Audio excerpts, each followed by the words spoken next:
যে আমার দুঃখের কথা বলার মতো কোনো ভাষা নাই। যে আমার এই 4টা মেয়ে নিয়ে খুব অসহায়। এই ভাইয়ের কারণে হয়তো আমার খাবার জুটছে, আল্লাহ পাক হয়তো আমার খাবার তৈরি করে দিচ্ছে, কিন্তু আমার থাকার মতো কোনো জায়গা নাই। শ্বশুরের কাছে ছিলাম, শ্বশুরে এখন নামিয়ে দিতেছে। এখন আমার এই 4টা মেয়ে, আরেকটা মেয়ে অনেক বড়, যার বিয়ের সময় হয়তো হয়ে গেছে, কিন্তু লজ্জায় মাদ্রাসায় পরে লজ্জায় তারা আনি নাই। কিন্তু আমি চাই আমার থাকার মতো একটা জায়গা আর একটা ঘর উঠিয়ে দিলে হয়তো নামাজ কোরআন আল্লাহ তেলাওয়াত করে হয়তো সারা জীবন আপনাদের কাছে আমি এই দোয়াই করুম যে উপরালায় হয়তো আপনার করে ফেরেশতা করে আমার লিগা ফাটাইছে। বিসমিল্লাহির রহমানির রহিম। শুরু করছি মহান আল্লাহ তাআলার নামে, যিনি পরম করুণাময় এবং অত্যন্ত দয়ালু। আল্লাহর দয়া এবং মায়া আজকে এতটুকু পর্যন্ত আমি আসতে পেরেছি, যিনি আমাকে সৃষ্টি করেছেন এবং যিনি এই পৃথিবীতে আমার রিজিক রেখেছেন। আল্লাহর কাছে লক্ষ কোটি শুকরিয়া আবারও আদায় করছি যে আমার মতো একজন নগণ্য মানুষের দ্বারা আজকে আপনারা 2 দিন আগে আমার ফেসবুক আইডিতে একটা ভিডিও দেখেছেন যে একজন বোন সে ওঝরেই নিজে কান্না করছিল এবং আল্লাহর কাছে চাইছিল যে তার যে মাসুম বাচ্চাগুলো 4 দিন হয়েছে, ঘরে কোনো খাবার নেই। এই বোনটা এতটা অসহায়, যার মাথা গুঁজার মতো কোনো জায়গা নেই, উপরে ছাদ দেওয়ার মতো সেই পরিমাণ কোনো জায়গা নেই। স্বামী হারিয়েছেন 11 মাস, আজকে কতদিন? 11 মাস 15 দিন। আজকে এই মাসুম বাচ্চাগুলো, কালকে রাতেই আমি ওনার বাসা ভিজিট করেছিলাম।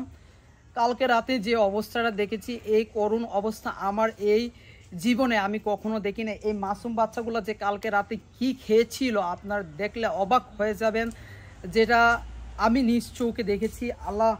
আল্লাহ যাতে কোনো মানুষকে এইভাবে পরীক্ষায় না ফেলেন, আমি সবার কাছে অনুরোধ করব। এই যে পরিবারটা রয়েছে, সত্যিকার অর্থে আপনারা সরাসরি নিজে এসে আপনারা ওনার অবস্থা দেখে আপনারা যার অবস্থান থেকে আজকে যেভাবে আপনারা সহযোগিতা করেছেন, ভবিষ্যতে যাতে এই মাসুম বাচ্চাগুলার মাথা গুজার ঠাইটা করে দিতে পারি। ওনার স্বামীর কোনো জায়গা জমি সম্পত্তি কোনো কিছুই নেই, ওনার শ্বশুর সম্পত্তিগুলা ওনার নিয়ে নিছে। কারণ হচ্ছে এই বাচ্চাগুলো এখন রাস্তায় থাকা ছাড়া তাদের মাথা গুজার মতো কোনো জায়গা নেই।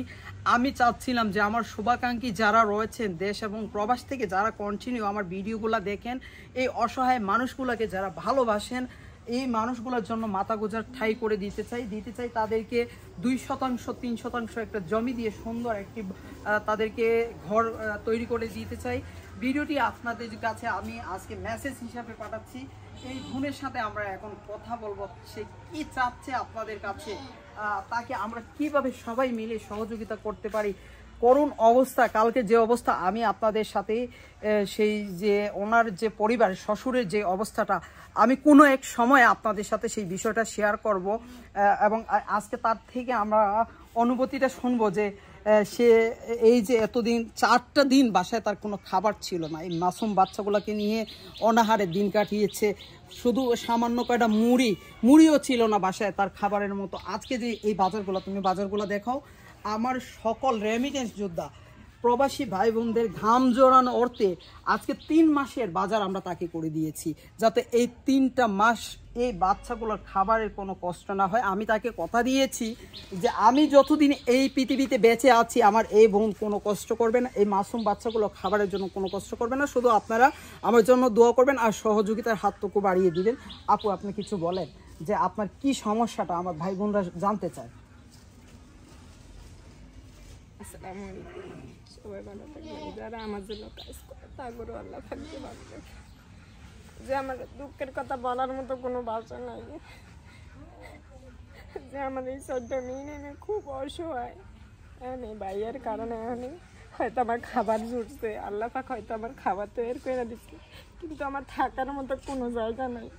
শ্বশুরের কাছে ছিলাম, শ্বশুরে এখন নামিয়ে দিতেছে। এখন আমার এই 4টা মেয়ে, আরেকটা মেয়ে অনেক বড়, যার বিয়ের সময় হয়তো হয়ে গেছে, কিন্তু লজ্জায় মাদ্রাসায় পরে লজ্জায় তারা আনি নাই। কিন্তু আমি চাই আমার থাকার মতো একটা জায়গা আর একটা ঘর উঠিয়ে দিলে হয়তো নামাজ কোরআন আল্লাহ তেলাওয়াত করে হয়তো সারা জীবন আপনাদের কাছে আমি এই দোয়াই করুম যে উপরালায় হয়তো আপনার করে ফেরেশতা করে আমার লিগা ফাটাইছে। আর কি বলবো, এখন আপনি আর আমার ভাই বোনেরা যে আপনার ভিডিওটা দেখেছিল, দেখার পর তারা কেউ 1000, কেউ 2000, কেউ 3000, যার যতটুকু সামর্থ্য ছিল 5000 টাকা পর্যন্ত, যার যতটুকু সামর্থ্য ছিল সেই সামর্থ্য দিয়ে আমার কাছে যে টাকাটা আসছিল সেই টাকা দিয়ে কিন্তু আজকের আপনার এই বাজারটা করেছি আমি।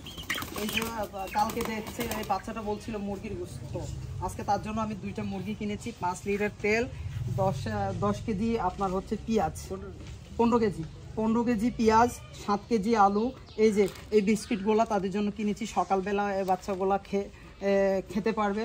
মুড়ি কিনেছি আপনার, তাদের জন্য দুধ কিনেছি, অনেক সময় আপনার চা খাবেন, আপনার জন্য যতগুলো বাজারের প্রয়োজন ছিল বোন, যেটা আমার পরিবারের প্রয়োজন হয়, আমার পরিবারের যে খাবারটা আমি ব্যবহার করি আমি সর্বোচ্চ সেটাই আপনার জন্য কিনে এনেছি।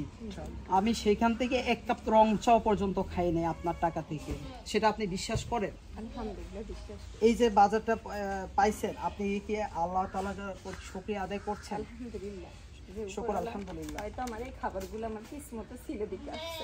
আমি যে সিলেট থেকে আসছি এটা আপনি জানেন? জি আলহামদুলিল্লাহ। আমি যে সিলেট থেকে আসে আপনার জন্য আমার প্রবাসী, আমি একটা উসিলা মাধ্যম মাত্র, আমি একটা উসিলা, আমি চেষ্টা করেছি যে আপনার জন্য কিছু করার, কিন্তু আজকে এই যে সিলেট থেকে আসছি এটা তো আপনি কখনো জানতেন না। আর এই যে আমার বিদেশি প্রবাসী ভাইরা যে এই এত সদাই আপনাকে দিবে সেটাও তো আপনি জানতেন না।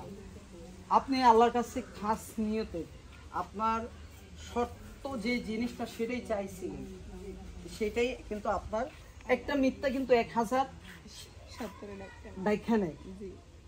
তো আপনি যেটাই বলছেন সব সত্য কথাই বলছেন, যেটা আমি নিজে যেটা দেখে না, আমি আসছি। কখনো মিথ্যা কথা বলি নাই। আমার এই খাবার কোনো প্রয়োজন নাই মিথ্যা কথা বলাতে, কারণ আমার উপরে না আমার খাবারগুলো শুধু সত্যবাদের ভিতরে দিব, কারণ এই খাবারগুলো কয়েক মাস খাওয়া যাবে, কিন্তু আমি সারা যে কয়েকটা বছর বাচ্চা তুমি একটা মিথ্যা কথা বলি না। যদি মিথ্যা কথা তাহলে আপনারা বাসায় যাচ্ছে, আমি তো নিজে যাই দেখে তাহলে আসছি। আপনি তো দেখছেন, তাহলে কেন আমি মিথ্যা কথা বলবো? না, অনেকেই আমাকে বলতেছে যে আপু হয়তো মিথ্যা কথা বলতেছে, কারণ আমি যেটা কালকে দেখেছি, আমি হয়তো কোনো এক সময় ফেসবুক লাইভে আসি আপনার বিষয়টা আমি আরো ক্লিয়ার করে দিব, যাতে আপনার যে প্রাপ্য যে সম্মানটা এই বাচ্চাদের ভবিষ্যৎ সেটা যাতে আপনি পান। সেটার জন্য যদি বাংলাদেশের হাইকোর্ট, সর্বোচ্চ হাইকোর্ট পর্যন্ত যদি আমার যেতে হয় আমি যাব। আলহামদুলিল্লাহ। বাংলাদেশের হাইকোর্ট হচ্ছে সর্বোচ্চ আদালত। হয়তো কোনো ধন্যবাদ দিয়ে কোনো কিছু বলে আপনার করে ছোট করতেছে না, কিন্তু আমি নামাজ পড়ে আল্লাহর দরবারে বলুম আর আমার বোন মেয়ে করে বলুম যে উপরে আল্লাহ যে আপনাগুলো ভালো রাখে, আপনার করে আমার সাহায্য করার মতো হেঁটে দিক আর আমার মেয়ে করে নিয়ে একটা মাথা বোঝা ঠাই দিয়ে দেয়, সে যে আল্লাহ পাক আপনার করে বাঁচিয়ে রাখে। তোমার শেষ বাচ্চারা তোমরা ভালো আছো? কথা বলবা? বাবু ভালো আছো? বলো, কথা বলো, এগুলো পাইছো, তোমরা খুশি হয়েছো? মুখে বলো, মুখে বলো, মানুষ দেখলে এগুলো খুশি হইব। মুখে বলো। খুশি হয়েছো? জি এখন থেকে তো আর তোমাদের খাবারের কোনো সমস্যা হবে না। বলো। তুমি মাদ্রাসায় পড়ো না তো, স্কুলে পড়ো। তা ওনার একটা মেয়ে আছে, বয়স হচ্ছে 17 বছর, সে মাদ্রাসায় পড়ে, কিন্তু টাকার অভাবে মাদ্রাসার যে বেতনটা সেটাও সে ঠিক মতো সে দিতে পারছে না, রাইট? তো সেটাও দিতে পারছে না। আমার অনেক শুভাকাঙ্ক্ষী আছেন যে তার লেখাপড়ার দায়িত্ব আপনারা চাইলে নিতে পারবেন। এবং এই মেয়েটার এই যে এই বাচ্চাটা কালকে, তুমি হা করো তো, হা করো, এই বাচ্চাটার কালকে তার মা আমাকে দেখাইছে, তুমি খোলো মাস্ক খোলো, আমি দেখে, হা করো। এই যে বাচ্চাটার একটা চিকিৎসার প্রয়োজন, তার টনসিলে ইনফেকশন হয়ে সে কোনো খাবার খেতে পাচ্ছে না। 10 টাকা দামের যে একটা মেডিসিন সে তার মা আনি খাওয়াবে সেই সামর্থ্যটুকু নেই। এই 3টা বাচ্চার সমান অবস্থা, 3টা বাচ্চা বড় মেয়েটা। আল্লাহু আকবার। বিপদ যখন আসে চারিদিক থেকেই আসে, এটাও আল্লাহ তাআলার একটা পরীক্ষা, এটাও একটা নিয়ামত আমি মনে করি। তো আল্লাহ তাআলা যেহেতু বিপদ দিয়েছে, সেই বিপদ থেকে আল্লাহ তাআলাই আমাদেরকে উদ্ধার করবেন, সেটা আমরা বিশ্বাস করি। এটা আমাদের জন্য একটা পরীক্ষা। অসংখ্য ধন্যবাদ আমার রেমিটেন্স যোদ্ধা সকল প্রবাসী ভাই বোনদেরকে, যারা অক্লান্ত পরিশ্রম করে যে আপনাদের আমানতটুকু আমার কাছে পৌঁছেছিলেন, সেই আমানত দিয়ে আমার বোনের জন্য আজকে বাজার সদাই করেছি। অসংখ্য ধন্যবাদ জানাচ্ছি আমার আমেরিকার নিউ ইয়র্ক প্রবাসী ইবা আপুকে। গতকাল রাতেই আমার ইবা আপু আমার সাথে যোগাযোগ করে কিছু অর্থ সহায়তা পাঠিয়েছেন এই বোনের জন্য, এবং দুবাই থেকে, ফ্রান্স থেকে, কানাডা থেকে, লন্ডন থেকে, বিভিন্ন দেশ থেকে যার যতটুকু সামর্থ্য ছিল আপনারা পাঠিয়েছেন। আপনাদের টাকায় কিন্তু আজকে বাজার এসেছে, এবং ওনার যে সর্বোচ্চ যেই চাওয়াটা ছিল, যেহেতু স্বামী নাই, মাথা গুঁজোর মতো কোনো জায়গা নাই, ওনার একটা ঘরের প্রয়োজন। ইনশাআল্লাহ আমি যদি বেঁচে থাকি কথা দিচ্ছি এই বোনের জন্য আমার যতটুকু করার প্রয়োজন সর্বোচ্চ দিয়ে আমি করবো। আজকে আমার কাজের সাথে যুক্ত আছে আমার ছোট ভাই সাজন, তার থেকে আজকে এই বোনের কাছে যে এই বোনকে যে আজকে বোনের পাশে দাঁড়াইতে পারছে সেই ছোট্ট করে তার অনুভূতি দেখুন। জুয়েল ভাইয়ের মাধ্যমে এবং ওনার ফেসবুকের মাধ্যমে যেটা জানতে পারলাম, উনি 4টা অসহায় বাচ্চাকে নিয়ে উনি খুবই অসহায় আছেন। ওনার স্বামী প্রায় 11 মাস আগে মারা খাইছেন। ওনার হয়তো পারিবারিক একটা সমস্যার কারণে উনি বর্তমানে আশ্রয়হীনভাবে আছেন। ওনার শ্বশুর ওনাকে হয়তো আর জায়গা দিচ্ছেন না। আমি দোয়া করবো, সবাইকে রিকোয়েস্ট করবো যাতে ওনার যাতে একটা আশ্রয়স্থান হয়, এজন্য সবাই আমরা এগিয়ে আসি। আমরা যার যতটুকু সামর্থ্য আছে আমরা প্রত্যেকের সামর্থ্য অনুযায়ী ওনাদের যাতে একটা ছাউনির নিচে থাকতে পারে, একটা বিটায় থাকতে পারে, এই ব্যবস্থাটুকু করে দিই। আর তাদের এই বাচ্চাগুলো যাতে ফিউচারে যাতে ওরা ঠিকমতো খাওয়া দাওয়া করে চলাচল করতে পারে এরকম একটা সুবিধা করে দেওয়ার আমরা চেষ্টা করব। আর ধন্যবাদ জুয়েল ভাইকে, ওনার মাধ্যমে আজকে প্রায় 3 মাসের বাজার করে দেওয়া হচ্ছে।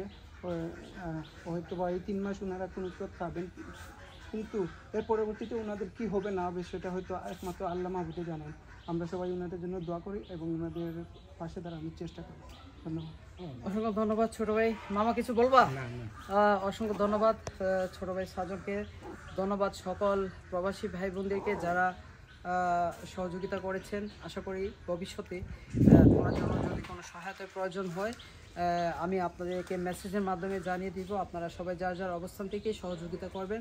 আজকের মতো সবাই ভালো থাকবেন, সুস্থ থাকবেন। দেখা হবে আবারও কোনো এক মানবিক ভিডিওতে। তবে সর্বোপরি আরেকটা কথা বলে যাচ্ছি, এই বোনকে যতক্ষণ পর্যন্ত মাথা গুজার ঠাই করে না দিচ্ছি আমি হাল ছাড়ছি না। তাই আমার এই বোনের জায়গা এবং ঘর করতে মিনিমাম আমার 4 লক্ষ টাকার প্রয়োজন আছে। তো সবাই 10 টাকা 20 টাকা করে যদি আমরা সহযোগিতা করি অবশ্যই ওনার ঘরের এবং জায়গায় ভিটাবাড়ি সব কিছু ব্যবস্থা হয়ে যাবে। আল্লাহ যদি চান সবাই আমাদের জন্য দোয়া করবেন। ভালো থাকবেন, সুস্থ থাকবেন। আসসালামু আলাইকুম ওয়া রাহমাতুল্লাহি ওয়া বারাকাতুহু।